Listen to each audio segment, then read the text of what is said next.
নমস্কাৰ স্বাগতম জনাইছো আপুনি চাই আছে এই মুহূৰ্তত লাইভ আৰ প্ৰথমে ব্ৰেকিং নিউজ ভোগালীৰ প্ৰাক্ষণ টিহুত দুষ্কৃতিকাৰীৰ উপদ্ৰৱ জ্বলাই দিছে ভেলাঘৰ এই ঘটনাক লৈ ব্যাপক প্ৰতিক্ৰিয়া টিহুত দুষ্কৃতিকাৰীয়ে ভেলাঘৰ জ্বলাই দিছে টিহুৰ বৰমাখীবাহা দৌলৰগুৰি দুষ্কৃতিকাৰীয়ে জ্বলাই দিছে ভেলাঘৰ অঞ্চলটোৰ ডেকাসকলে হাঁহি ধেমালিৰে এই ভেলাঘৰটো কষ্টৰে সাজি উলিয়াইছিল পথাৰৰ পৰা নৰা আনি সাজিছিল দুমহলীয়া এটা ভেলাঘৰটো হঠাৎ এনেকৈ দুৰ্বৃত্তই জ্বলাই দিছে ভেলাঘৰতে উৰুকাৰ নিশা লগে ভাগে খোৱাৰ কৰিছিল পৰিকল্পনা যেটো সচৰাচৰ অতীজৰে পৰা চলি আহিছে কিন্তু হঠাৎ বিহুৰ পূৰ্বে এই পথাৰত সাজি থোৱা ভেলাঘৰটো দুৰ্বৃত্তই জ্বলাই দিলে বৃহস্পতিবাৰে নিশা দুষ্কৃতিকাৰীয়ে জ্বলাই দিছে দুমহলীয়া ভেলাঘৰটো আৰু এই ঘটনাই ভোগালীৰ উৎসাহ সম্পূৰ্ণৰূপে ম্লান পেলাই দিছে গোটেই অঞ্চলটোৰ ৰাইজৰ মাজত টিহু আৰক্ষীয়ে ঘটনা সন্দৰ্ভত ইতিমধ্যে তদন্ত আৰম্ভ কৰিছে ঘটনাত জড়িত দুষ্কৃতিকাৰীক কৰায়ত্ব কৰাৰ দাবী তুলিছে ৰাইজে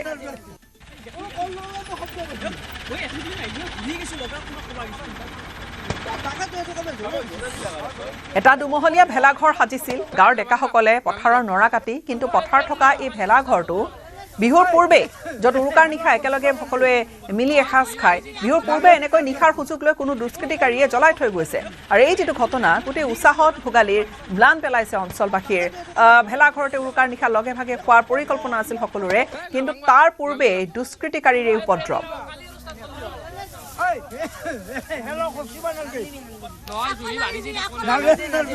ঘৰটো মানে আমাৰ সন্ধিয়া টাইমকলৈকে আমি কাম কৰি আছিলোঁ 5:50 মানত আমি ইয়াৰ পৰা গৈছোঁ আৰু মই যাই পেলাই 5:10 মানত মোটামুটি খবৰ পাইছোঁ বোলে ভেলাঘৰটো কোনোবাই জ্বলাই দিছে 6:10 মানত খবৰ পাইছোঁ ভেলাঘৰটো কোনোবাই জ্বলাই দিছে এতিয়া কি মানে ইমান মানে মানুহৰ হিংসা আমি অলপ আগলৈকে কাম কৰি ভাল হোৱা অলপ দেখা পাই হিংসা কৰি পেলাই আহি পেলাই জ্বলাই দিছে আমি আহি পেলাই দেখিছোঁ চাৰিওকাষে পেট্ৰলৰ গন আছে মানে পেট্ৰল দি জ্বলাই দিছে ঘৰটো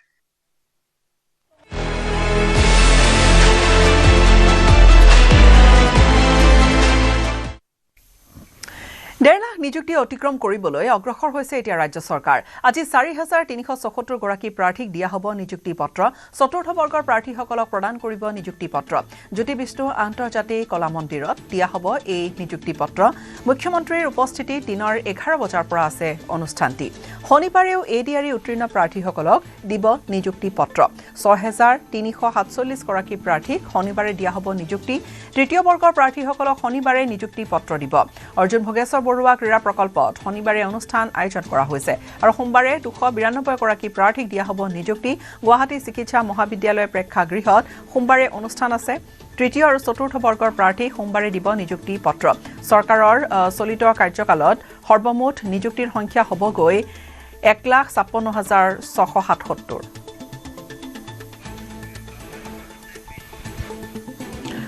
পোনপটীয়াকৈ আমি এই মুহূৰ্তত আমাৰ সাংবাদিক বিষ্ণু শইকীয়াৰ সৈতে সংযুক্ত হৈছো 1.5 লাখ নিযুক্তিৰ দিশে আগবাঢ়িছে চৰকাৰ আৰু আজি এই বৃহৎ কাৰ্যসূচী য'ত এডিআৰই উত্তীৰ্ণ প্ৰাৰ্থীসকলক দিয়া হ'ব নিযুক্তি পত্ৰ দিনৰ 11 বজাৰ পৰা কাৰ্যসূচী আছে বিষ্ণু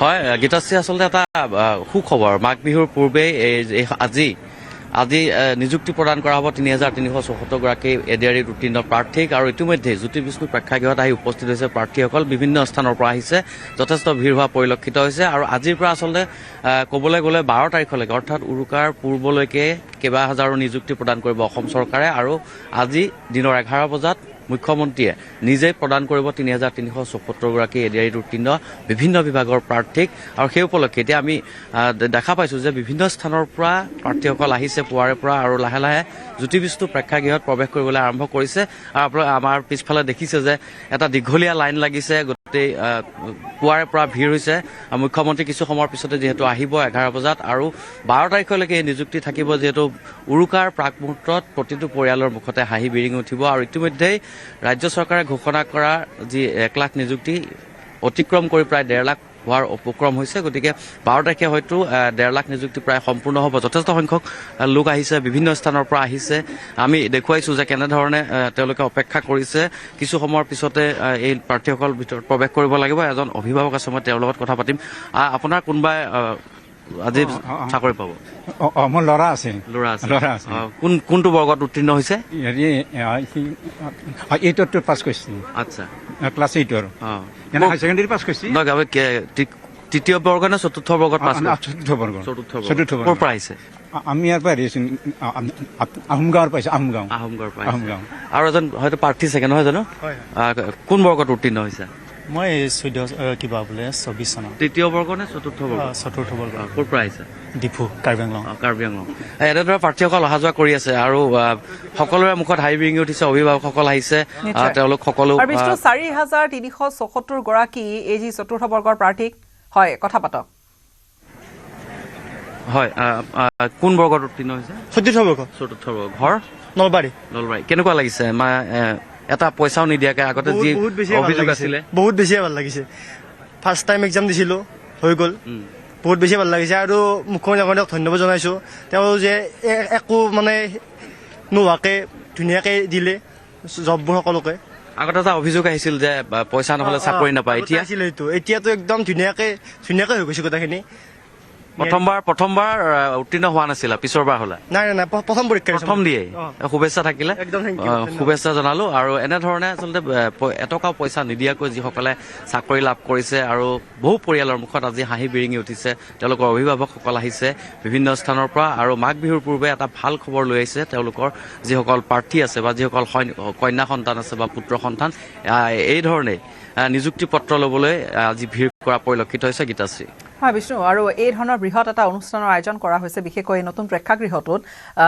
এই যি জ্যোতি বিষ্ণু আন্তৰ্জাতিক কলা মন্দিৰ য'ত প্ৰায় 4,374 গৰাকী প্ৰাৰ্থীক নিযুক্তি পত্ৰ আজি বিতৰণ কৰা হ'ব আৰু তাৰ পিছতো কাৰ্যসূচীখিনি আছে বিষ্ণু একে লেঠাৰিয়ে এইকেইটা দিনত আপুনি কৈছে আৰম্ভণিতে যে 12 তাৰিখলৈকে একে লেঠাৰিয়ে কাৰ্যসূচীখিনি আছে নিযুক্তি পত্ৰ বিতৰণৰ আৰু ইয়াৰে সৈতে 1.5 লাখ নিযুক্তি অতিক্ৰম কৰিবলৈ আগবাঢ়িছে চৰকাৰ ইয়াৰ পিছৰ যিটো অনুষ্ঠান সেয়া সৰু সজাত হ'ব 6,347 গৰাকীক নিযুক্তি দিয়া হ'ব আৰু তৃতীয় বৰ্গৰ প্ৰাৰ্থীসকলক শনিবাৰে দিব আৰু তাৰ পিছত অৰ্জুন ভোগেশ্বৰ বৰুৱা ক্ৰীড়া প্ৰকল্পত শনিবাৰে কাৰ্যসূচী আছে সোমবাৰৰ দিনটোতো কাৰ্যসূচী আছে 292 গৰাকী প্ৰাৰ্থীক GMCHৰ প্ৰেক্ষাগৃহত নিযুক্তি পত্ৰ দিয়া হ'ব মুঠৰ ওপৰত একে লেঠাৰিয়ে এই 1.5 লাখ নিযুক্তিৰ দিশে আগবাঢ়িছে চৰকাৰ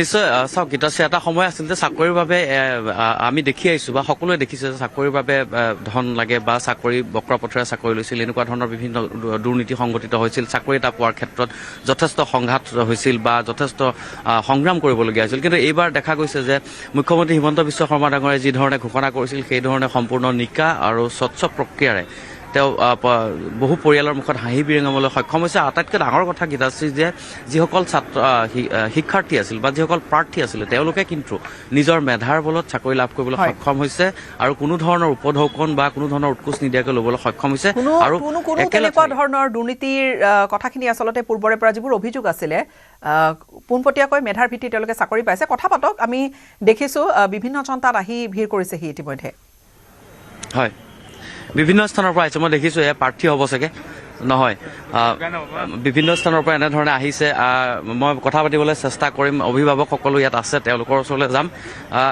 আপোনাৰ কোনোবা আছে আজি প্ৰাৰ্থী হয় ক'ৰ পৰা আহিছে আপোনাৰ সৰ্থেবাৰীৰ পৰা আহিছে সৰ্থেবাৰী আমৰিখোৱা কেনেকুৱা লাগিছে যে এটকাও নিদিয়াকৈ চাকৰি লাভ কৰিছে ভাল লাগিছে এইবিলাক চৰকাৰক কিবা ক'ব চৰকাৰক ইয়াৰ বাবে ধন্যবাদ জনাম আৰু তৃতীয় বৰ্গতে চতুৰ্থ বৰ্গ সকলোৱে আচলতে এটা স্বচ্ছ আৰু নিকা প্ৰক্ৰিয়া যিহেতু এই নিযুক্তি আৰম্ভ হৈছে গতিকে এই প্ৰক্ৰিয়াটোক লৈ সকলো সুখী অভিভাৱকসকলে ইয়াত এনেধৰণে বহি আছে আমি তেওঁলোকৰ সৈতে কথা পাতিম বিভিন্ন স্থানৰ পৰা আহিছে ক'ৰ পৰা আহিছে যোৰহাট আপোনাৰ কোন আছে অকণ আগলৈ আহিলে ভাল হ'ব মোৰ ছোৱালী তৃতীয় বৰ্গ নে কোনটো তৃতীয় বৰ্গ কেনেকুৱা লাগিছে এনেধৰণে সম্পূৰ্ণ স্বচ্ছ নিকাভাৱে মেধাৰ বলত চাকৰি লাভ কৰিছে আপোনাৰ কন্যাই আগতে এনেকুৱা দিন নাছিলে হয় নাছিলে খুব ভাল লাগিছে ধন্যবাদ জনাইছোঁ আৰু এনেধৰণেই সকলোৱে নিজৰ কন্যা বা পুত্ৰ সন্তানৰ সাফল্যত আনন্দিত আৰু তেওঁলোকে আজি নিযুক্তি পত্ৰ ল'বলৈ পিতৃ মাতৃ সকলো আহিছে আৰু ভিৰ কৰিছে গীতাশ্ৰী আমি পৰৱৰ্তী সময়ত দেখুৱাই থাকিম এই জ্যোতি বিষ্ণু প্ৰেক্ষাগৃহৰ পৰা সকলো দৃশ্য আৰু সকলোৰে লগত কথা পাতিবলৈ চেষ্টা কৰিম হয় বিষ্ণু আপুনি যিহেতু আমাক তাৰে বিভিন্ন জন তাত উপস্থিত হৈছে যদি অকণমান আৰু আগবাঢ়ি যায় আৰু যদি কথা পাতে যিসকল প্ৰাৰ্থী বা যিসকলে নিযুক্তি আজি পত্ৰ তেওঁলোকৰ হাতত তুলি দিয়া হ'ব কেনেকুৱা তেওঁলোকৰ অনুভৱ কিয়নো চাকৰি এটা আৰু বিশেষকৈ চাকৰি এটাৰ প্ৰতি বহুজনৰ আচলতে এই হাবিয়াসটো থাকে যে চৰকাৰী চাকৰি এটা পাবলৈ বিচাৰে পৰীক্ষাত বহিছে পৰীক্ষাত কষ্টৰে যিখিনি মেধাৰ ভিত্তিত তেওঁলোকে এই চাকৰিটো পাইছে তেওঁলোকৰ মনৰ ভাৱখিনি কেনেকুৱা আৰু ইয়াৰ পিছত তেওঁলোকৰ চেষ্টা কৰিম পাৰিলে অকণমান আগুৱাই যাবলৈ চেষ্টা কৰিম যিহেতু মুখ্যমন্ত্ৰীয়ে কৈছে আৰু এনেধৰণে যি নিকা আৰু স্বচ্ছ প্ৰক্ৰিয়াৰ পৰীক্ষা অনুষ্ঠিত হৈছিল আৰু পৰৱৰ্তী সময়ত সকলোৱে চাকৰি লাভ কৰিছিলে অকণমান কথা পাতিম ক'ৰ পৰা আহিছে গোলগঞ্জৰ পৰা গোলগঞ্জৰ পৰা কোন গ্ৰেডত ফ'ৰ্থ গ্ৰেডৰ কেনেকুৱা লাগিছে ভাল লাগিছে ভাল লাগিছে হয়। পঢ়া শুনা কৰাৰ পিছতে সকলোৱে চাকৰি পাইছে কিন্তু আগতে এনেকুৱা এটা পৰিৱেশ নাছিলে নাছিলে আৰু কিমান আহিছে আৰু থাৰ্ড গ্ৰেডৰ আছে আৰু ফ'ৰ্থ বহুত গ্ৰেডৰ আছে আমি আৰু আছে আমি পাতিম কথা বহু প্ৰাৰ্থী আছে অকণমান কথা পাতিম আপোনালোকৰ লগত ক'ৰ পৰা আহিছে বঙাইগাঁৱৰ পৰা কেনেকুৱা লাগিছে আজি ভাল লাগিছে ভাল লাগিছে কোন বৰ্গত পাইছে মই এপিডিচিএলত পাইছো ইলেক্ট্ৰিচিয়ান সকলোৱে আচলতে এনেধৰণে উৎসাহিত হৈ আছে কাৰণ চাকৰি পাইছে আৰু আমি দেখুৱাম ইতিমধ্যে প্ৰৱেশ কৰিছে আমি তালৈ যাবলৈ চেষ্টা কৰিম প্ৰৱেশ কৰিছে সকলোৱে লাহে লাহে আৰু 11 বজাত যিহেতু অনুষ্ঠান আছে তাৰ পূৰ্বে সকলোকে প্ৰৱেশ কৰিবলগীয়া তেওঁলোকক এটা সময় বান্ধি দিছে কিন্তু যথেষ্ট সংখ্যক লোকৰ যিহেতু ভিৰ হৈছে প্ৰায় 4,000ৰ অধিক ইয়াত প্ৰাৰ্থী আছে গতিকে তেওঁলোকে প্ৰৱেশ কৰোঁতে কিছু সময়ৰ প্ৰয়োজন হ'ব আমি তেওঁলোকৰ সৈতে আমি এবাৰ কথা পাতিম অকণমান কথা পাতিম আপোনাৰ লগত ক'ৰ পৰা আহিছে মই মেৰাপানী গোলাঘাট গোলাঘাট কোন বৰ্গত মই চতুৰ্থ বৰ্গ কেনেকুৱা লাগিছে ভাল লাগিছে ধন্যবাদ এয়া আছিল এগৰাকী প্ৰাৰ্থী আৰু বহুত আছে আমি তেওঁলোকৰ লগত পাতিম আপোনাৰ কোনোবা আহিছে ছোৱালী আহিছে আগত আছে কোন বৰ্গত পাইছে এডুকেশ্যন হাই ছেকেণ্ডেৰী এডুকেশ্যন হয় কেনেকুৱা লাগিছে আজি ভাল লাগিছে আগে এটা ভাল ভাল খবৰ ভাল লাগিছে এয়া আছিল এগৰাকী অভিভাৱক এনেকে এই ধৰণে আচলতে আহিছে আৰু আছে মই কথা পাতিম তেওঁলোকৰ লগত অকণমান কথা পাতিম ক'ৰ পৰা আহিছে মই বঙাইগাঁৱৰ পৰা আহিছো বঙাইগাঁৱৰ পৰা কেনেকুৱা লাগিছে আজি ভাল লাগিছে বহুত ভাল লাগিছে কোন বৰ্গত মই এপিডিচিএল পাইছো এজ ইলেক্ট্ৰিচিয়ানত ইলেক্ট্ৰিচিয়ান অ'কে আৰু এইফালে আৰু আহিছে মই যাম অকণমান আমাৰ ডিপুৱে যদি অকণমান দেখুৱাই থাকে যথেষ্ট সংখ্যক আহিছে যুৱক যুৱতী প্ৰাৰ্থী আহিছে বিভিন্ন স্থানৰ পৰা তেওঁলোকে প্ৰৱেশ কৰি আছে এই মুহূৰ্তত বেছি সময় নাই যিহেতু তেওঁলোকক এটা নিৰ্দিষ্ট সময় বান্ধি দিয়া হৈছে দুজনমান ডেকা ল'ৰা আছে অকণমান কথা পাতোঁ লাজ কৰিছে ক'ৰ পৰা আহিছে আপুনি যোৰহাট থানামুখৰ পৰা কোনটো বৰ্গত আপুনি পাইছে চতুৰ্থ বৰ্গ কেনেকুৱা লাগিছে যে আগতে এনেকুৱা আছিলে টকা নিদিলে চাকৰি নাপায় বা এনেকুৱা এটা কথা আছিল এতিয়া পঢ়িছে সকলোৱে মেধাৰ নিশ্চয়কৈ ভাল লাগিছে মেধাভিত্তিক আৰু স্বচ্ছ নিযুক্তি মামাৰ ফালৰ পৰা হৈছে নিশ্চয় ভাল লাগিছে মামাক কি ক'ব মামাক বহুত অশেষ ধন্যবাদ আৰু আগন্তুক ভোগালী বিহুৰ শুভেচ্ছা জনাইছোঁ ধন্যবাদ আৰু প্ৰথমবাৰ দিছিলে নে প্ৰথমবাৰ মানে ADRE প্ৰথমবাৰ কিন্তু আগত বেলেগ ইণ্টাৰভিউ দিয়া হৈছে দুই এটা দি প্ৰথমতে আপুনি পাইছে প্ৰথমবাৰ পাইছোঁ শুভেচ্ছা থাকিলে আপোনালৈ ধন্যবাদ যথেষ্ট সংখ্যক প্ৰাৰ্থী আহিছে তেওঁলোকে আমি দেখুৱাইছোঁ গীতাশ্ৰী আচলতে এটা ভাল লগা খবৰ যে আজি ঘৰে ঘৰে হাঁহি বিৰিঙিছে তেওঁলোকৰ ঘৰত প্ৰতি ঘৰতে এটা চাকৰি হৈছে সংস্থাপনৰ বাট মুকলি হৈছে ঠিক তেনেদৰে প্ৰাৰ্থীসকলৰ লগতে অভিভাৱকসকলো আচলতে এনেদৰে উৎফুল্লিত হৈ পৰিছে এটকাও পইচা নিদিয়াকৈ সম্পূৰ্ণ মেধাৰ বলত তেওঁলোকে এই চাকৰি লাভ কৰিবলৈ সক্ষম হৈছে আৰু মাঘ বিহুৰ পূৰ্বে তেওঁলোকৰ বাবে নিশ্চয়কৈ এটা উপহাৰ সদৃশ হৈছে গীতাশ্ৰী আপুনি কোৱাৰ ধৰণে যে বিহুৰ পূৰ্বে এটা উপহাৰ আৰু এই প্ৰক্ৰিয়াটো 12 তাৰিখলৈকে চলিব সোমবাৰলৈকে চলিব আমি বিদায় লৈছোঁ আপোনাৰ পৰা এইখিনি সময়ত আমি পৰৱৰ্তী সময়ছোৱাত পুনৰ সংযুক্ত হ'ম 11 বজাৰ পৰা এই কাৰ্যসূচী আছে য'ত মুখ্যমন্ত্ৰীয়ে নিযুক্তি পত্ৰ প্ৰদান কৰিব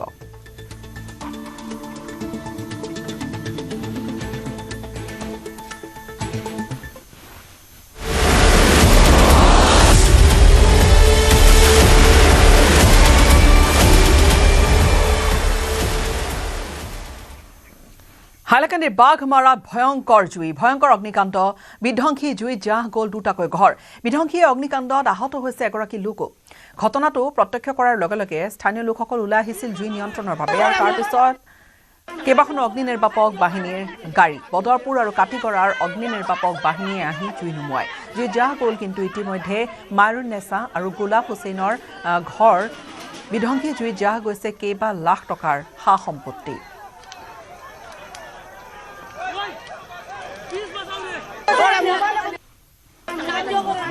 মানুষের গুরুগুরে সন্দেহ আছে ছুটতে রাত থাকে অন্য ইয়ার রাইত রইছিল অন্য একদিন দিনও এক বেটেরি গরো ডাকাডাকি করছে উগা করছে আমি তারা শিখাইলাম বলে তুই ইটা করস কেনে ও হে আমার উপরে জিদ বান্ধিছে হে আমার শিকাইতো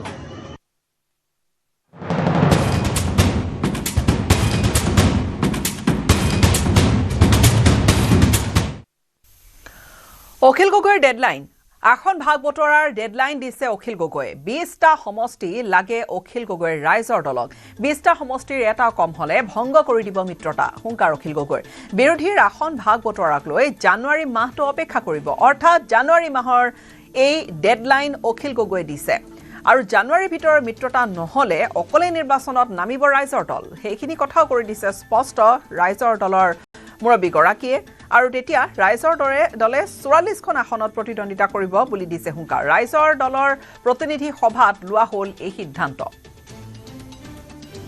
আৰু কংগ্ৰেছক মিত্ৰতাৰ বাবে এই ডেডলাইন দিছে অখিল গগৈয়ে কংগ্ৰেছৰ সন্মুখত প্ৰায় জানুৱাৰী মাহটো ৰখাৰ কথা কৈছে তাৰ পিছত কিন্তু নিজাববীয়াকৈ সিদ্ধান্ত ল'ব আৰু প্ৰাৰ্থিত্ব আগবঢ়াব নিৰ্ধাৰিত সময়ত মিত্ৰতা নহ'লে অকলে প্ৰতিদ্বন্দ্বিতাৰ হুংকাৰ দিছে কংগ্ৰেছৰে মিত্ৰতা নহ'লে 44খন আসনত প্ৰাৰ্থী দিব ৰাইজৰ দলে মিত্ৰতা হ'লে নিৰ্ধাৰণ কৰা আসনৰ কিন্তু এখনো হ্ৰাস নকৰে ৰাইজৰ দলে 20খন আসন বিচাৰিছে মিত্ৰতাৰ পূৰ্বেই কংগ্ৰেছক সকিয়নি দিছে অখিল গগৈয়ে আৰু সংখ্যালঘু প্ৰধান সমষ্টিবোৰৰ কথাও বিশেষকৈ কৈছে যে কংগ্ৰেছৰ সৈতে বন্ধুত্বমূলক প্ৰতিদ্বন্দ্বিতাৰ প্ৰস্তাৱ আগবঢ়াইছে ৰাইজৰ দলে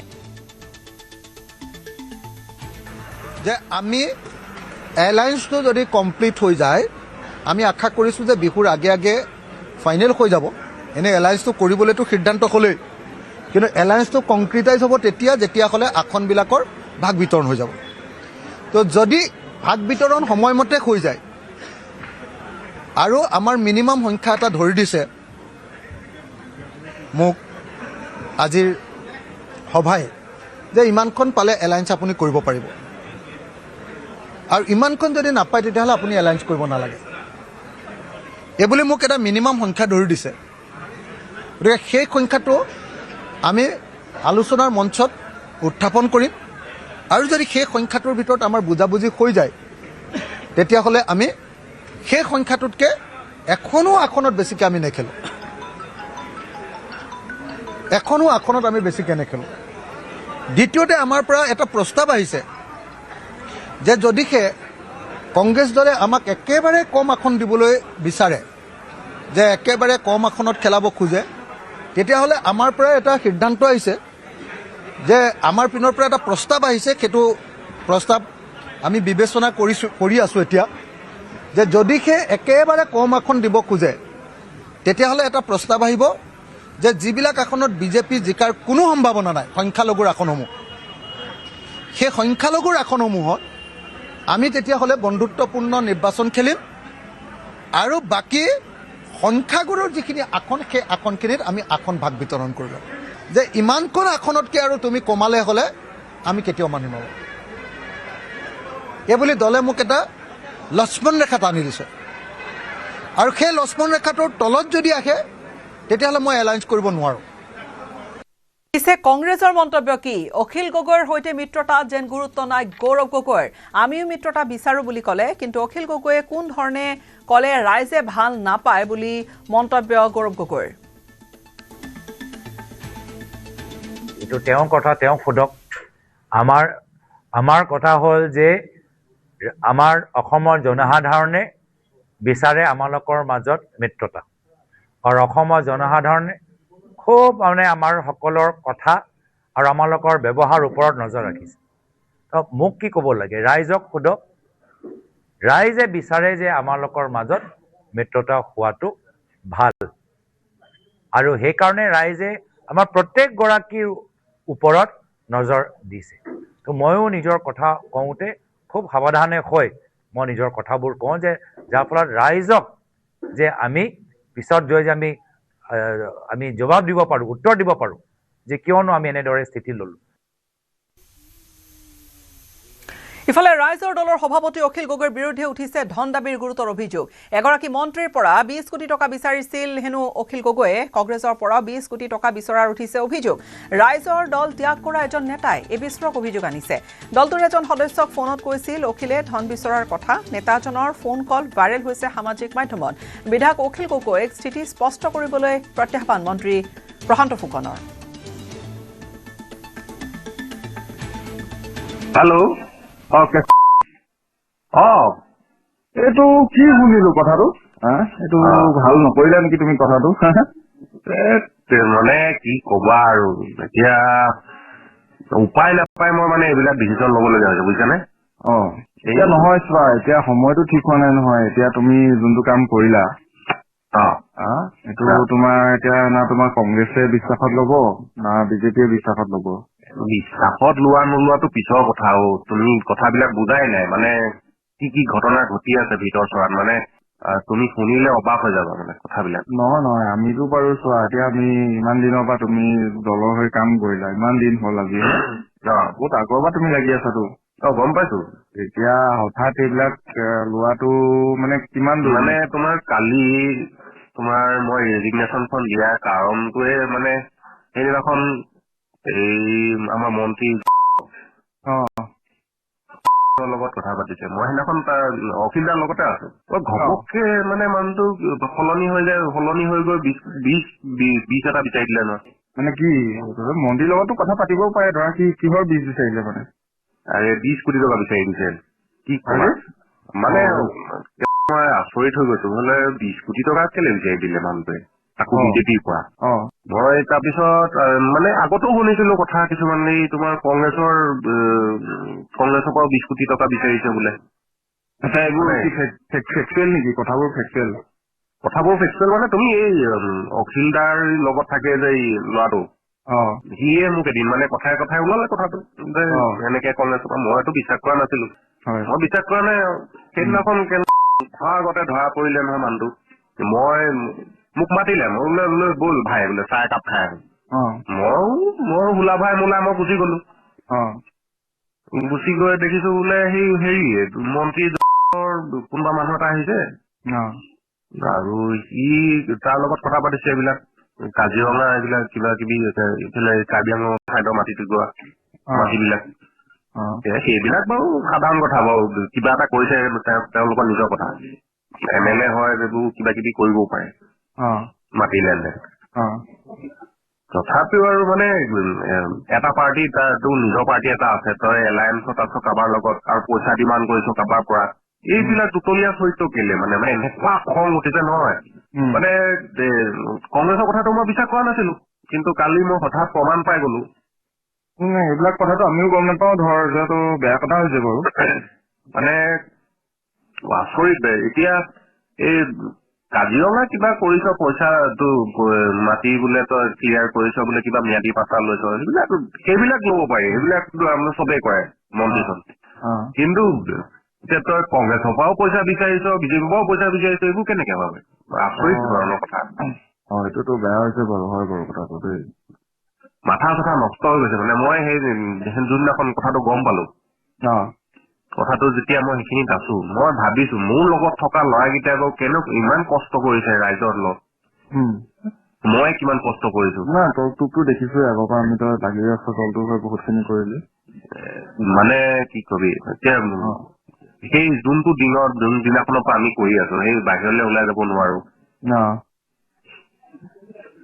চান্দা পাৰ্টি বুলি কয়, আমুক কয় ঠাট্টা মস্কৰা কয়, আন্দোলন কৰি চলি আছ তহঁতি, আন্দোলন কৰি চলি আছ, বেলেগক দম দি পইচা উলিয়াই আছ। এইবোৰতো আছেই। এইবিলাকতো কিমান শুনিবা মানুহৰ কথা। এইবোৰ যদি বাহিৰলৈ আহিবলৈ হয় কথাবিলাক কেনেকুৱা ধৰণৰ ইনচাল্ট হব। আচৰিত ধৰণৰ। মই এনেকুৱা খং উঠিছে মানে এতিয়া তোক কি বুলি কম। এদিন ভাই এইকেইদিনতে লগ কৰিবি বুজিছনে? লগ কৰিলো আমি ঠিক আছে। গুৰুত্বপূৰ্ণ খবৰ। পশ্চিমবংগৰ ৰাজ্যপালক হত্যাৰ ভাবুকি দিয়া হৈছে আৰু এই বিষয়টোক লৈ এতিয়া উদ্বিগ্নতা বাঢ়িছে। ৰাজ্যপাল আনন্দ বসুক বোমাৰে উৰুৱাই দিয়া হৈছে ভাবুকি ইমেইলেৰে। ভাবুকি ভৰা ইমেইল আহিছিল আৰু বৃহস্পতিবাৰে নিশাৰ ভাগত এই কথাটো যেতিয়া আহিল পোহৰলৈ তাৰ পিছতে তৎপৰতা নিৰাপত্তাৰ ক্ষেত্ৰত অধিক বৃদ্ধি কৰা হৈছে, নিৰাপত্তা বঢ়োৱা হৈছে, কেইবাতৰপীয়া নিৰাপত্তাৰ ব্যৱস্থা কৰা হৈছে। কেন্দ্ৰীয় গৃহমন্ত্ৰীক অৱগত কৰিছে এই ভাবুকিৰ কথাটো। ৰাজ্যপাললৈ হত্যাৰ ভাবুকি অহাৰ পিছতে সতৰ্ক হৈ পৰিছে বংগ আৰক্ষী। ৰাজ্যপালৰ সুৰক্ষাৰ বাবে একেলগে কাম কৰিছে আৰক্ষী আৰু CRPF-এ। ৰাজ্যপালৰ নিৰাপত্তাক লৈ মাজনিশা উচ্চস্তৰীয় বৈঠকৰ আয়োজন কৰা হয়।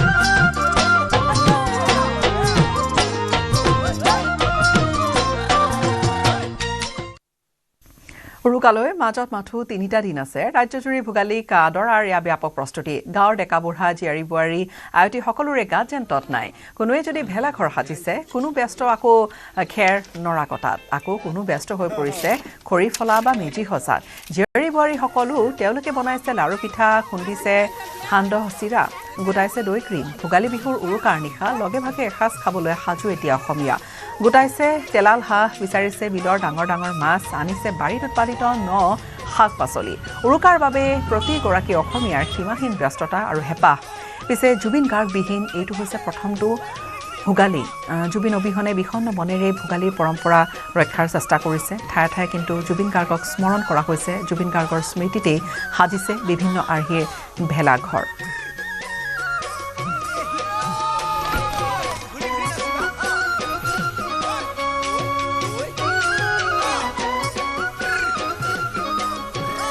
আৰু মাঘ বিহুৰ এয়া পূৰ্ণ প্ৰস্তুতি ৰাজ্যজুৰি অব্যাহত আছে ভেলাঘৰ নিৰ্মাণৰ যেনে এটা অঘোষিত প্ৰতিযোগিতা ঠায়ে ঠায়ে খুব ধুনীয়াকৈ ভেলাঘৰবোৰ নিৰ্মাণ কৰা হৈছে বিভিন্ন তাত আৰ্হি তৈয়াৰ কৰা হৈছে অধিকাংশ ভেলাঘৰত প্ৰাণ পাই উঠিছে কিন্তু হাৰ্টথ্ৰব জুবিন গাৰ্গ ভেলাঘৰত প্ৰতিফলিত হৈছে ৰাজ্যিক পশু গড়ৰ লগতে ময়ূৰ চৰাই আমি যে দৃশ্য আপোনালোকক দেখুৱাইছোঁ এই দৃশ্য গোৱালপাৰাৰ লক্ষীপুৰৰ মেধিপাৰা প্ৰথম খণ্ড গাঁওখনত ৰাইজে নিৰ্মাণ কৰিছে সুদৃশ্য ভেলাঘৰ গড় ময়ূৰ চৰাই চিলনী গীটাৰ শব্দ প্ৰবাহিত যন্ত্ৰৰ সংযুক্ত কৰি ভেলাঘৰৰ বাকৰি সুন্দৰ কৰি তুলিছে মেধিপাৰাবাসী ৰাইজে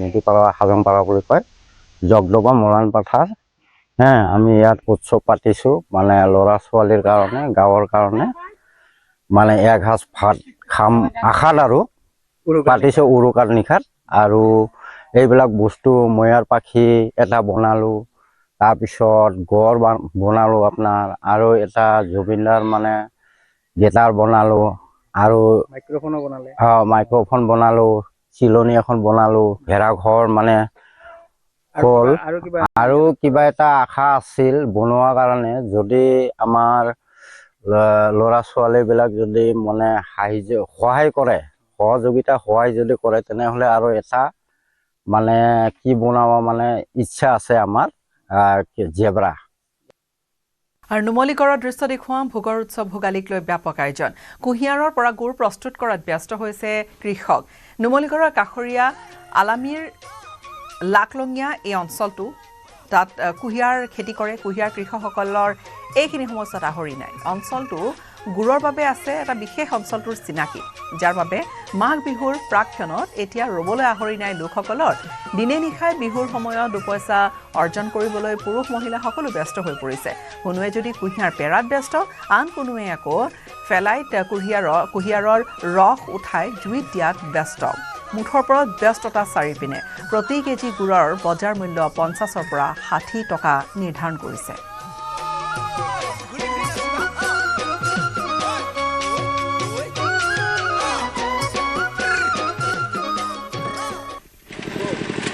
হয় হেঁপাহৰ ভোগালীলৈ মাজত মাথো কেইটামান দিন এতিয়া ব্যস্ততাৰ অন্ত নাই প্ৰতিজন চহা অসমীয়াৰ এই মুহূৰ্তত মই উপস্থিত আছোঁ নুমলীগড়ৰ কাষৰীয়া লাকলঙীয়া অঞ্চলত আৰু লাকলঙীয়া অঞ্চলত মই কেমেৰা সতীৰ্থক পৰিৱেশ দেখুৱাবলৈ অনুৰোধ কৰিম যিহেতু মাঘৰ বিহুত যি কুঁহিয়াৰৰ গুড় সেই গুড়ৰ আচলতে ব্যাপক চাহিদা দেখা পোৱা যায় পিঠা পনা প্ৰস্তুতৰ পৰা আৰম্ভ কৰি জলপানলৈকে এই গুড় ব্যৱহাৰ হয় আৰু বিশেষত লাকলঙীয়া এই আলামীৰ লাকলঙীয়া অঞ্চলৰ যি কুঁহিয়াৰ পৰা প্ৰস্তুত কৰা যি গুড় সেই গুড়ৰ ব্যাপক চাহিদা দেখা পোৱা যায় এই বিহুৰ সময়ত আৰু বৰ্তমানো দেখা পোৱা গৈছে মোৰ কেমেৰা সতীৰ্থই যদি সম্ভৱ হয় দেখুৱাব কিদৰে মেচিনত কুঁহিয়াৰ পেৰি যি ৰস সেই ৰস ফেলাইত এনেদৰে তেওঁলোকে গৰম কৰি থকা দেখিবলৈ পোৱা গৈছে আৰু মোৰ লগত এজন দাদা আছে যদি সম্ভৱ হয় মই তেওঁৰ পৰা জানিব বিচাৰিম যিহেতু লাকলঙীয়া অঞ্চলত কৃষকসকল ব্যাপক বিহুলৈ মাজত মাথো কেইটামান দিন এতিয়া কেনেকুৱা ব্যস্ত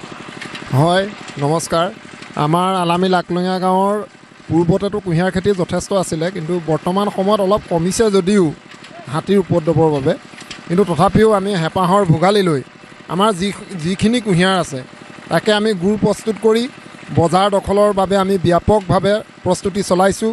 আপোনালোকে ইয়াত দেখিবলৈ পাইছে আমাৰ ইতিমধ্যে কুঁহিয়াৰ পেৰি থকা হৈছে, শেলাইত ৰস পগাই থকা হৈছে আৰু আলামী অঞ্চলৰ গুড়ৰ এটি সদনাম আছে। যিহেতু আমাৰ ইয়াত কোনো ধৰণৰ ভেজাল গুড় প্ৰস্তুত কৰা নহয়। আমি শুনিবলৈহে পাওঁ চেনিৰ পৰাও গুড় বনাব পাৰে বা অন্যান্য কিবাকিবি মিক্স কৰি পেলাই গুড় বনায়, কিন্তু আজিলৈকে আমাৰ আলামীৰ মানে কোনোখন শালতেই আমি তেনেধৰণৰ গুড় প্ৰস্তুত কৰা আমাৰ হোৱা নাই আৰু কোনেও সেই মানে কামটোলৈ আগবঢ়া নাই। গতিকে সেইবাবে আলামী গুড়ৰ এটা সদনাম আছে। আলামী গুড় বুলি ক'লে মাৰ্কেটত এটা সুকীয়া স্থান আছে। এতিয়া গুড়ৰ প্ৰতি কেজিৰ দাম কিমান? ৰাজ্যত এনেকৈয়ে চলিছে এতিয়া ভোগালীৰ আয়োজন। জলপান পিঠা পনাৰে ভৰি পৰিছে ৰাজ্যৰ বজাৰ। চিৰা, গুড়, তিল, মাহ, মিঠা আলু, কাঠ আলু, জহা বৰা, কোমল চাউল আদি লৈ এতিয়া সাজু হৈ পৰিছে বিক্ৰেতা। গহপুৰৰ ডাঠকলা বজাৰত ভোগালী বিহুৰ বাবে ভোগৰ সামগ্ৰী ক্ৰয় কৰিবলৈ আগমন ঘটিছে গ্ৰাহকৰ।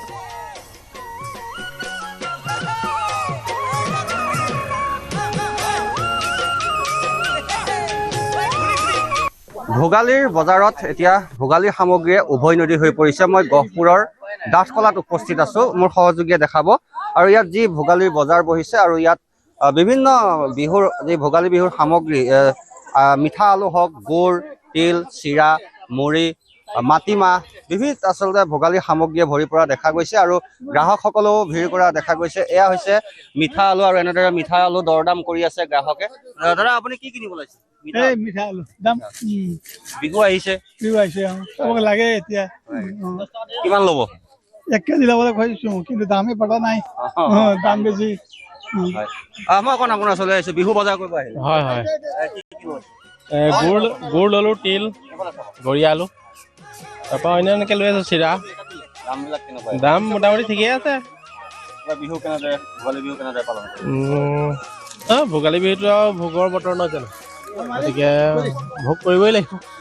হয়, এনেদৰে আমি দেখাইছোঁ। এয়া হৈছে চিৰা, চিৰাও বিবিধ প্ৰকাৰৰ চিৰা ৰাখিছে, কোমল চাউল ৰাখিছে, বৰা চাউল ৰাখিছে, ভজা চাউল ৰাখিছে আৰু বিবিধ এনেদৰে গুড়, তিল, মিঠা আলু। আমি ব্যৱসায়ীগৰাকী আছে, অকণমান কথা পাতিম।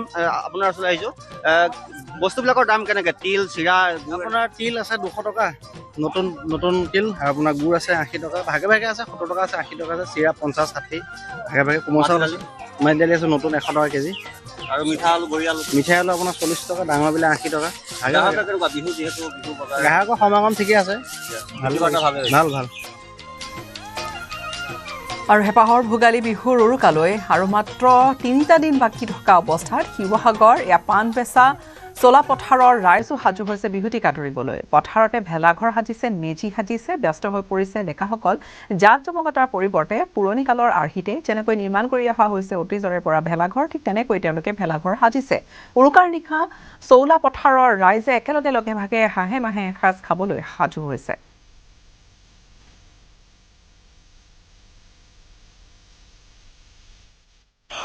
অসমীয়া হেঁপাহৰ ভোগালী বিহুলৈ মাজত মাত্ৰ কেইটামান দিন বাকী থকা অৱস্থাত শিৱসাগৰৰ কোঁৱৰপুৰ মৌজাৰ পাণ বেচাৰ চলা পথাৰ ৰাইজে ইয়াত বিহুৰ প্ৰস্তুতি চলাইছে। মই দেখুৱাইছোঁ ইয়াত ভেলাঘৰ সজাই ভেলাঘৰ সাজিছে, এই ধৰণেই নৰাই ভেলাঘৰ সাজিছে আৰু এই আনহাতে কাষতে তেওঁলোকে মেজিৰ প্ৰজ্বলনৰ বাবে বৰ্তমান মেজিও খৰিও যোগাৰ কৰি ইয়াত মেজি প্ৰস্তুত কৰাত ব্যস্ত হৈ পৰিছে। মহিলাসকলো আছে ইয়াতে, যিহেতু লগে ভাগে উৰুকাৰ দিনা এসাঁজ হাঁহে মাহে খাব, ইয়াতে এই পথাৰ কৰাত ব্যস্ত হৈ পৰিছে। ইয়াৰ উপৰিও মই দেখুৱাইছোঁ এই পৰিৱেশ, মেজিৰ পৰিৱেশ দেখুৱাইছোঁ। সুন্দৰকৈ খৰি আনি তেওঁলোকে মেজি নিৰ্মাণত ব্যস্ত হৈ পৰিছে। মই ইয়াৰে এগৰাকী জ্যেষ্ঠ নাগৰিক আছে, দাদা অকণমান এইফালে আহিব। কি ধৰণে চলাইছে প্ৰস্তুতি? আমাৰ এদিনীয়া কাৰ্যসূচী, আমাৰ চলাপথাৰ যুৱবৃন্দ একত্ৰিত স্থানীয় ৰাইজৰ সহযোগত আমি এদিনীয়া কাৰ্যসূচী আগবাঢ়িছোঁ। যিটো কাৰ্যসূচীত ৰাতিপুৱাৰ পৰা আৰম্ভ হ'ব, ৰাতিপুৱাৰ পৰা আৰম্ভ হৈ সন্ধিয়া মানে যিখিনি সাংস্কৃতিক অনুষ্ঠান হ'ব। সাংস্কৃতিকৰ কথাটো পিছলৈ আহিম। হয় দাদা। গাঁৱৰ মানুহ পুৰাতন কি থাকিব? আচ্ছা, প্ৰথম মানে আমাৰ উদ্দেশ্যটো হৈছে পুৰণা মানে মাঘ বিহুৰ যিটো উদ্দেশ্য, মানে নতুন প্ৰজন্মক আমি জাগৃত কৰাটো আমাৰ প্ৰথম মানে উদ্দেশ্য। যিখিনি হেৰাই যোৱা কিছুমান বস্তু আমি সৰু ল'ৰাখিনিক মানে নতুন প্ৰজন্মক উৎসাহ দিয়াটোৱে আমাৰ মূল মানে উদ্দেশ্য। আৰু লগে ভাগে আমাৰ ইয়াত খানা হ'ব, হাঁহ মাংস আছে, তাৰপৰা গাহৰি খুৱাই গাহৰি খাব, হাঁহ খুৱাই হাঁহ খাব, চবেই মানে জাত জলপানটো চবেই মহিলাসকলেতো আয়োজন কৰিছে ঘৰে ঘৰে। মহিলাসকল আছে মই দেখিছোঁ, সেই বিষয়ে জানিব বিচাৰিম বিহুৰ প্ৰস্তুতি কেনেকুৱা চলাইছে? বিহু প্ৰস্তুতি মানে আমাৰ চববোৰ পিঠা পনা চিৰা সান্দহ খুন্দা হৈছে আৰু সেইদিনালৈ আমাৰ মানে মাছ মাংস চববোৰ অত্যন্ত কৰি আৰু খাব লাগিব। আমি ইয়াতো লগে ভাগে খাম আৰু বিহুৰ প্ৰস্তুতি চলিছে নিয়মীয়াকৈ, পিঠা পনা বনোৱা হৈছে আৰু উৰুকাৰ নিশা ইয়াতে ভোজ ভাত খোৱা হ'ব ৰাইজে সকলোৱে একত্ৰিত হৈ। এনে বিহু বুলি ক'লে মাঘই হওক বা বহাগ বিহুৱে হওক সকলোৱে কিন্তু অকণমান আনন্দ কৰিব বিচাৰে। কোনোবাই গাব নেকি পুৰণা নাম মনত আছে নেকি? বগাব পাৰো মই লতানুই বগাব টান, বিয়া হালিটো বলাব পাৰো মই, জুৰিয়া হাতীকে বলাব পাৰো মই, তোমাক বলাবলৈ ৰিণিকিৰি নিকিৰে খুগাৱে এখনি দে খুগাৱে এখনি বল হকী তালৈকে যাওঁ। হয়, এনেধৰণে তেওঁলোকে আনন্দ উৎসাহ প্ৰকাশ কৰিছে আৰু ইয়াতে যিহেতু কৈছে সাংস্কৃতিক কাৰ্যসূচী কিছুমান ৰাখিছে। দাদা অকণমান এইফালে আহিব, কি ধৰণৰ ইয়াত কাৰ্যসূচী ৰূপায়ণ কৰা হ'ব? এইফালে আহোঁ। আমাৰ সন্ধিয়ালৈ সাংস্কৃতিক সন্ধিয়া আছে। আমাৰ মূল কথা হ'ল যে উঠি অহা নতুন প্ৰজন্মক বিহুৰ মূল শিপাডালৰ লগত চিনাকি কৰাই দি আমাৰ বিশ্ব দৰবাৰলৈ লৈ যোৱা মূল আমাৰ প্ৰয়াস কৰা হৈছে। প্ৰথম হয় সম্ভাৱিক, যিহেতু এই অঞ্চলটো বানপীড়িত অঞ্চল, পোনপ্ৰথমভাৱে আমি সকলো ৰাইজ একত্ৰিত হৈ আমি আগবাঢ়িছোঁ কৰিবলৈ। ভোগালী বিহুলৈ মাজত মাত্ৰ কেইটামান দিন আছে। ভোগৰ উৎসৱ ভোগালী বিহুলৈ 2 শতাধিক হাঁহ মজুত কৰিছে কলিয়াবৰৰ বৰভগীয়াৰ হাঁহ পালক মৃদুল কুমাৰ বৰাই। হাঁহ আৰু কুকুৰা পালনেৰে স্বাৱলম্বী হৈছে কলিয়াবৰ বৰভগীয়াৰ মৃদুল কুমাৰ বৰা।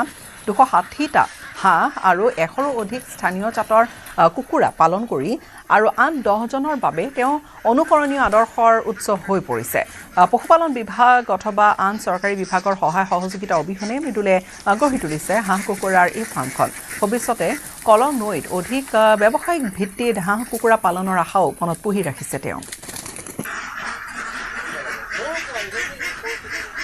হাঁহটোতো মই এইবছৰ আৰম্ভ কৰিছোঁ, এনেই আগতে পুহিছিলোঁ, অলপ কম হিচাপে পুহিছিলোঁ, কিন্তু কুকুৰা প্ৰায় 6-7 বছৰ হ'ল প্ৰতিপালন কৰি মই চলি আছোঁ। কিমান আছে মুঠতে কুকুৰা হাঁহ? বৰ্তমান কুকুৰাটো অলপ কম আছে। মই এনেই কুকুৰা বহুতখিনি মৰিছিলে যোৱা বছৰ, তাৰ আগৰ বছৰত আপোনাৰ কৰকনাথ বুলি এজাত মুৰ্গী আছিলে, ব্লেক চিকেন বুলি কয়, সেইখিনি মই নিজেই ঘৰতে পুহি পেলাই কণী প্ৰডাকশ্যন কৰি নিজেই পোৱালি উঠাই পেলাই মই বাহিৰত দিছিলোঁ, মানে যোৰহাট তেজপুৰ তেনেকৈ ছাপ্লাই দিছিলোঁ। তেতিয়া যথেষ্টখিনি উপকৃত হ'ল, কিন্তু অলপ বেমাৰ পোৱাৰ কাৰণে যথেষ্টখিনি মৰি গ'ল। এতিয়া বৰ্তমান সেইজাত কুকুৰা নাই বাৰু, কিন্তু এতিয়া বৰ্তমান লোকেল কুকুৰা আছে। হাঁহ কিমান আছে? হাঁহ বৰ্তমান আপোনাৰ 260টামান আছে এতিয়া বৰ্তমান। বজাৰ পাইছেনে? বজাৰ হিচাপে মোটা বজাৰ তেনেকৈ পোৱা নাই, কিন্তু আপোনাৰ এনেই লোকেল হিচাপে পোৱা যায় আৰু। আন কিছু খবৰ আগবাঢ়িম। সাংসদ হিচাপে 6 বছৰীয়া কাৰ্যকাল 3 মাহৰ পিছত অন্ত পৰিব অজিত কুমাৰ ভূঞাৰ। নতুন দলত যোগ দিবলৈ সাজু ৰাজ্যসভাৰ সাংসদ অজিত ভূঞা। আজি অজিত কুমাৰ ভূঞাৰ দল চামিল হ'ব অসম জাতীয় পৰিষদত। সাংসদগৰাকীয়ে নেতৃত্ব দিয়া জাতীয় দল অসম চামিল হ'ব অজাপত। আজি দিছপুৰ লোক নিৰ্মাণ বিভাগৰ প্ৰেক্ষাগৃহত অনুষ্ঠিত হ'ব এক কাৰ্যসূচী আৰু এই সভাতে উপস্থিত থাকিব লুৰিণজ্যোতি গগৈ আৰু অজাপৰ জগদীশ ভূঞা। দলীয় কৰ্মী সমৰ্থকসহ অজাপত যোগ দিব অজিত কুমাৰ ভূঞাই।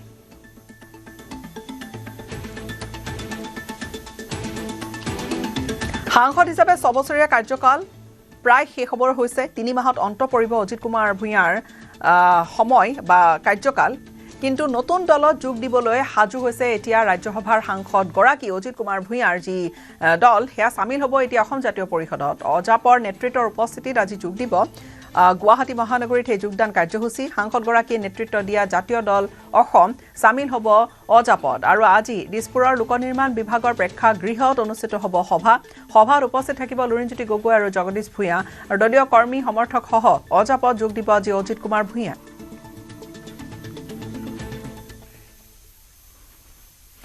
বিহু আৰু ঝুমুৰাৰ পিছত অহা 17 জানুৱাৰীত বাগৰুম্বা নৃত্যই বিশ্ব অভিলেখ গঢ়িবলৈ গৈ আছে। অসম চৰকাৰৰ সাংস্কৃতিক আৰু পৰিক্ৰমা বিভাগৰ উদ্যোগত গোলাঘাট জিলা প্ৰশাসনৰ সহযোগত মেৰাপানী জয়পুখুৰীত বাগৰুম্বা নৃত্যৰ আখৰা চলিছে। গোলাঘাট সমষ্টিৰ পৰা প্ৰায় 55 গৰাকী প্ৰশিক্ষাৰ্থীয়ে ভাগ লৈছে। মেৰাপানী জয়পুখুৰীত বিশ্ব অভিলেখৰ বাবে পূৰ্ণ প্ৰস্তুতি চলাইছে অংশগ্ৰহণকাৰীসকলে। 11 জানুৱাৰীত গুৱাহাটীলৈ ৰাওনা হ'ব প্ৰশিক্ষাৰ্থীসকল।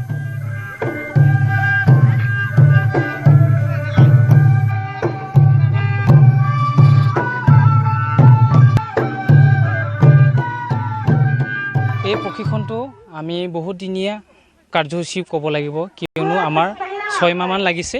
আমি 6 মাহমান ট্ৰেইনিং দি আজি আমি মেইন পজিশ্যনত আহি পাইছোঁহি। আজি আমি ডিচি থ্ৰুদিৰ পৰা হয় এই গোলাঘাট ডিচি অফিচৰ পৰা আমাক যি পৰামৰ্শ দিছে, সেই মৰ্মে আমি আজি ইয়াত যি অংশগ্ৰহণ কৰি আমি যি প্ৰেক্টিছ দিব লগা সেইটো আমি দি আছোঁ।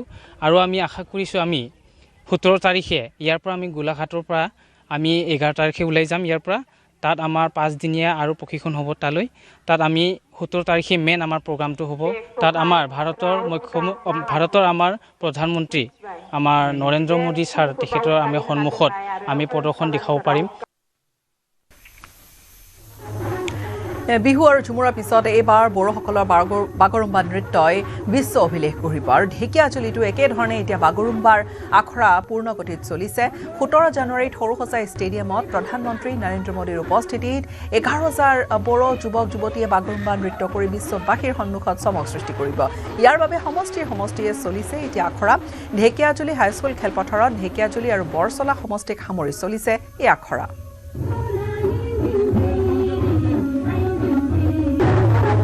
এয়া আমি বড়ো জাতি জনগোষ্ঠীৰ এটা থলুৱা এটা আমাৰ ডান্স বাগৰুম্বা। এয়া বিশ্ব দৰবাৰত আমি দেখাবলৈ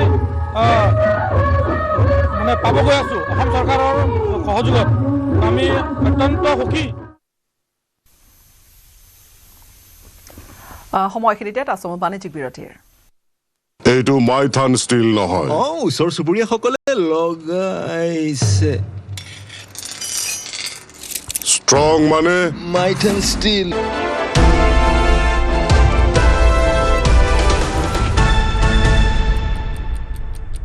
এইটো মাইথান ষ্টিল নহয়, ওচৰ চুবুৰীয়াসকলে লগাইছে। ষ্ট্ৰং মানে মাইথান। বিধানসভা নিৰ্বাচনৰ পূৰ্বে ৰাজ্যত বেদখলৰ বিৰুদ্ধে উচ্ছেদ। বহুকেইটা সমষ্টিত উচ্ছেদে সলনি কৰিছে জনবিন্যাস। উচ্ছেদ হোৱা সমষ্টিত লাভৱান হ'ব নেকি বিজেপি? বেদখলকাৰীৰ বিৰুদ্ধে ৰাজ্যৰ বহুকেইটা সমষ্টিত আগ্ৰাসী স্থিতি গ্ৰহণেৰে উচ্ছেদ অভিযান চলালে প্ৰশাসনে। এতিয়াও উচ্ছেদ অব্যাহত আছে বিভিন্ন অঞ্চলত। সৰুপথাৰ, পূব গোৱালপাৰা, বিলাসীপাৰা, ডিমৰীয়া, লখিমপুৰ, বৰহমপুৰ, ৰহা, চামুগুৰি, তেজপুৰকে ধৰি কেইবাটাও সমষ্টিত চলিলে উচ্ছেদ অভিযান। সৰুপথাৰৰ উৰিয়াম ঘাটত চলিছিল প্ৰশাসনৰ বুলডোজাৰ। অসম নাগালেণ্ড সীমান্তৰ ৰেংমা বনাঞ্চলত উচ্ছেদ অভিযান চলোৱাৰ ফলত সেই স্থান এৰিবলগীয়া হ'ল বেদখলকাৰীয়ে। লোকসভা নিৰ্বাচনৰ ভোটাৰ তালিকাৰ অনুসৰি সৰুপথাৰত সৰ্বমুঠ ভোটাৰ 1,92,150 গৰাকী। যদিহে লোকসভা নিৰ্বাচনৰ পৰিসংখ্যা মতে চাওঁ, তেন্তে উচ্ছেদৰ পিছত সৰুপথাৰত ভোটাৰৰ সংখ্যা হ্ৰাস পাব 1,80,000লৈ। কিয়নো ভোটাৰ তালিকাৰ পৰা 12,000 বেদখলকাৰীৰ নাম কৰ্তন। মুখ্যমন্ত্ৰী হিমন্ত বিশ্ব শৰ্মায়ো কৰিছে এই সন্দৰ্ভত মন্তব্য। উচ্ছেদিত লোকসকল য'ৰ পৰা উচ্ছেদ হৈছে তাততো তেওঁলোক ভোটাৰ তালিকাত নাম থাকিব নোৱাৰে। ঘৰ থাকিলেহে ভোটাৰ তালিকাত নাম থাকে। যদি ঘৰে নাথাকে তেতিয়াহ'লে নাম কেনেকৈ থাকিব? কিন্তু তেওঁলোকে য'ত গৈ এতিয়া নেক্সট থাকিবগৈ, যি জেগালৈকে উঠি যাব, সেই জেগাত তেওঁলোকৰ নাম সোমাব। এইটো মাইথান ষ্টিল নহয়, ওচৰ চুবুৰীয়াসকলে লগাইছে। ষ্ট্ৰং মানে মাইথান ষ্টিল।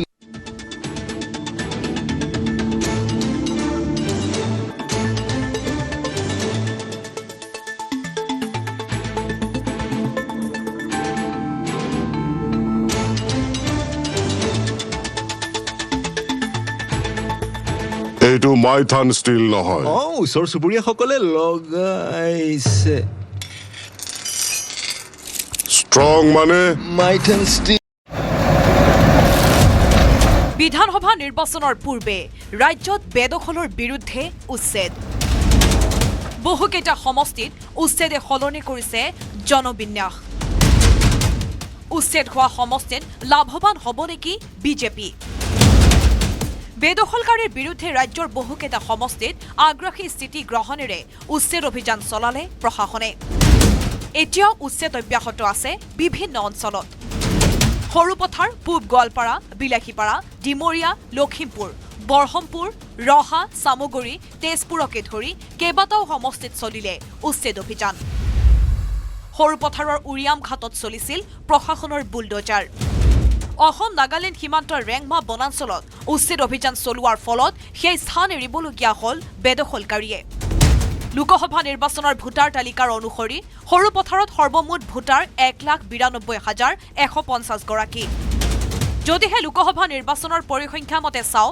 তেন্তে উচ্ছেদৰ পিছত সৰুপথাৰত ভোটাৰৰ সংখ্যা হ্ৰাস পাব 1,80,000লৈ কিয়নো ভোটাৰ তালিকাৰ পৰা 12,000 বেদখলকাৰীৰ নাম কৰ্তন মুখ্যমন্ত্ৰী হিমন্ত বিশ্ব শৰ্মায়ো কৰিছে এই সন্দৰ্ভত মন্তব্য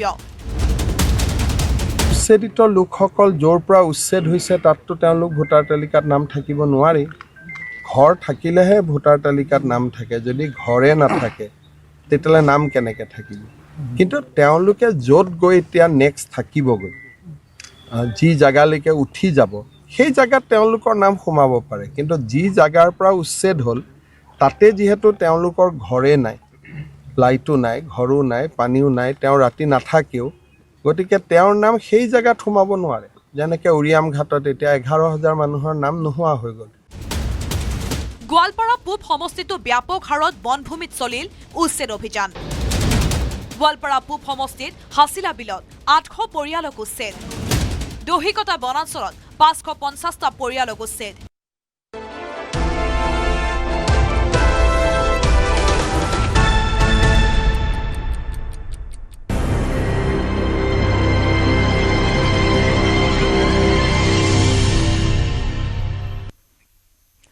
মহাকাশলৈ উৎক্ষেপণ কৰিব অসমত নিৰ্মিত কৃত্ৰিম উপগ্ৰহ এটা ডাঙৰ খবৰ আৰু গুৰুত্বপূৰ্ণ বাতৰি লাচিত 1 নামৰ এই কৃত্ৰিম উপগ্ৰহ কক্ষপথলৈ প্ৰেৰণ কৰিব আৰু অসম ডন বস্কো বিশ্ববিদ্যালয়ে নিৰ্মাণ কৰিছে এই উপগ্ৰহটো 12 জানুৱাৰীত উৎক্ষেপণ কৰিব এই উপগ্ৰহ হায়দৰাবাদৰ ধ্ৰুৱ স্পেচ নামৰ যিটো প্ৰতিষ্ঠান ইয়াৰে পোলাৰ এক্সেছ অভিযানৰ অন্তৰ্ভুক্ত এই উৎক্ষেপণ কাৰ্যসূচী আৰু এই স্যাটেলাইট উৎক্ষেপণৰ বাবে ইতিমধ্যে সাজু হৈছে 12 জানুৱাৰীত পুৱা 10:17 শ্ৰীহাৰিকোটাৰ সতীশ ধাৱন স্পেচ চেণ্টাৰৰ পৰা ইছৰোৰ PSLV DLC-62 প্ৰণালীৰে উৎক্ষেপণ কৰা হ'ব এই উপগ্ৰহটো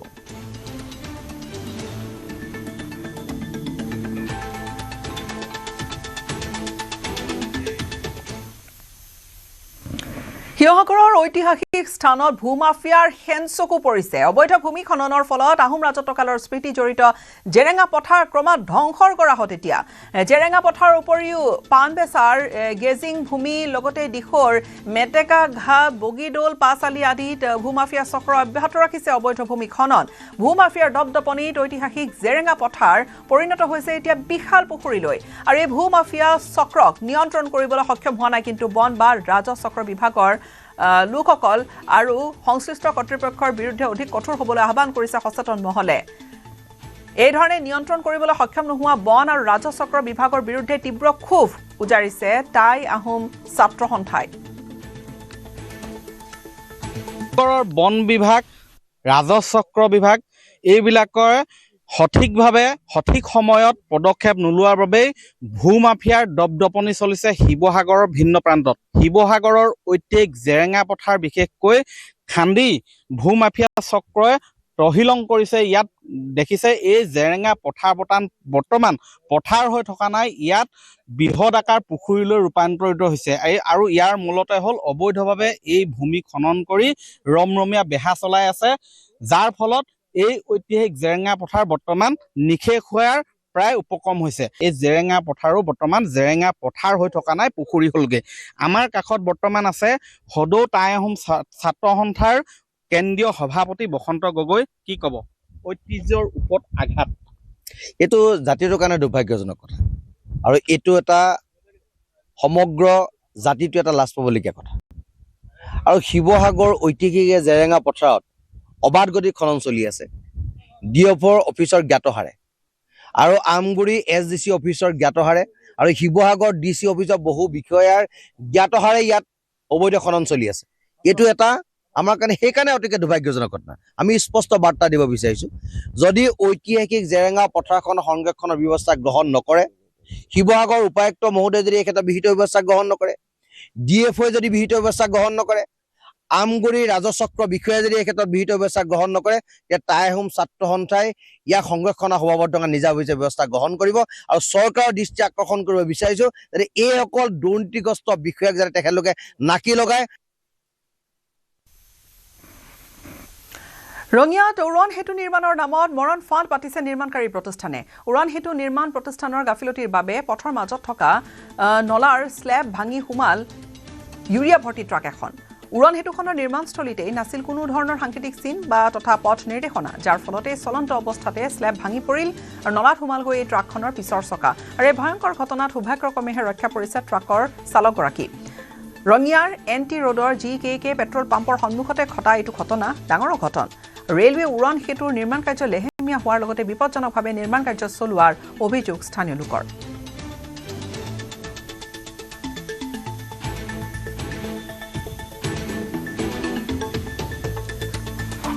এই ৱায়াৰ হাউচৰ পৰা আহি আছিলোঁ, মই ইফালে ওলাই যাম, মোক যাব দিয়া নাই, কৈছে ইফালে চিধা গুচি যাম।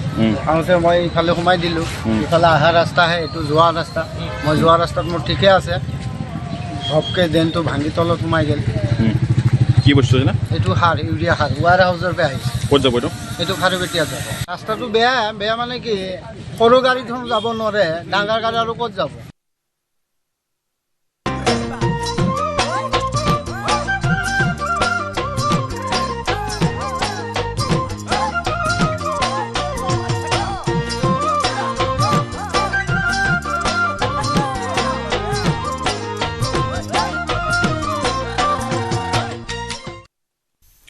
গহপুৰতো এতিয়া ভোগালী বিহু পালনৰ বাবে চলিছে ব্যাপক আয়োজন। গহপুৰ গলচেপা গাঁৱৰ কিশোৰসকলে সাজি উলিয়াইছে কেৱল নৰা আৰু বাঁহেৰে অসমীয়াৰ পৰম্পৰাগত ভেলাঘৰ। জাক জমকতা নাই, কিন্তু তাৰ বিপৰীতে পৰম্পৰা অতীজৰে পৰা যিধৰণে চলি আহিছে তাকে অগ্ৰাধিকাৰ দি একান্ত মনে সাজিছে হেঁপাহৰ এই ভেলাঘৰটি। গাঁৱৰ জ্যেষ্ঠসকলে সহায় কৰিছে কণ কণ শিশুসকলক।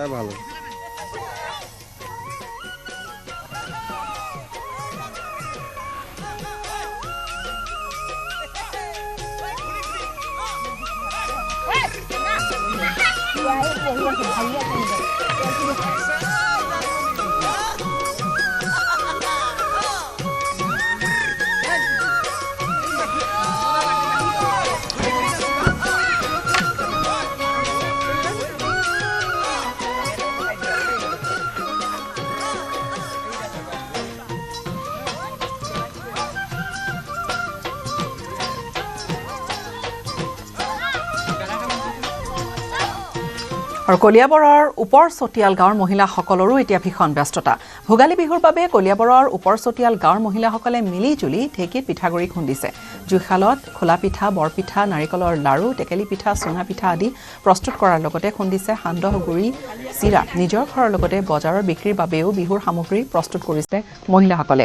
ভোগৰ এই উৎসৱ আৰু ভোগালী বিহুৰ এই দিন যিমানেই চমু চাপিছে সিমানেই ব্যস্ততা বাঢ়িছে মহিলাসকলৰ।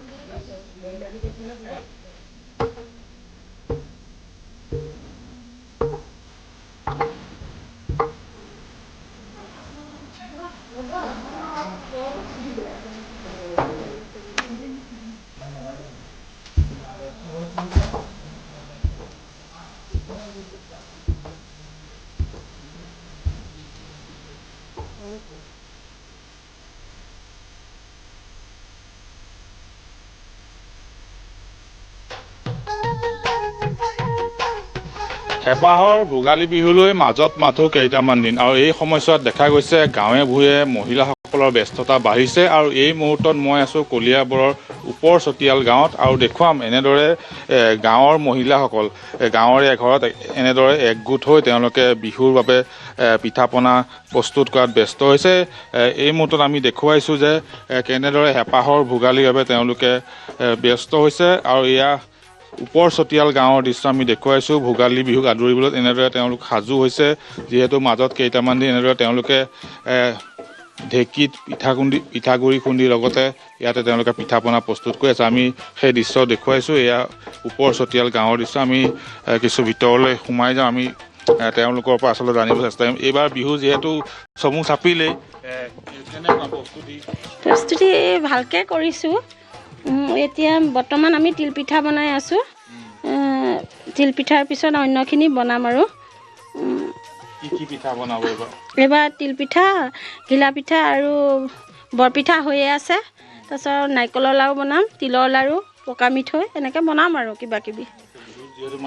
মাত্ৰত কেইটামান দিনে আছে, এইকেইদিন কেনেকুৱা ব্যস্ততা?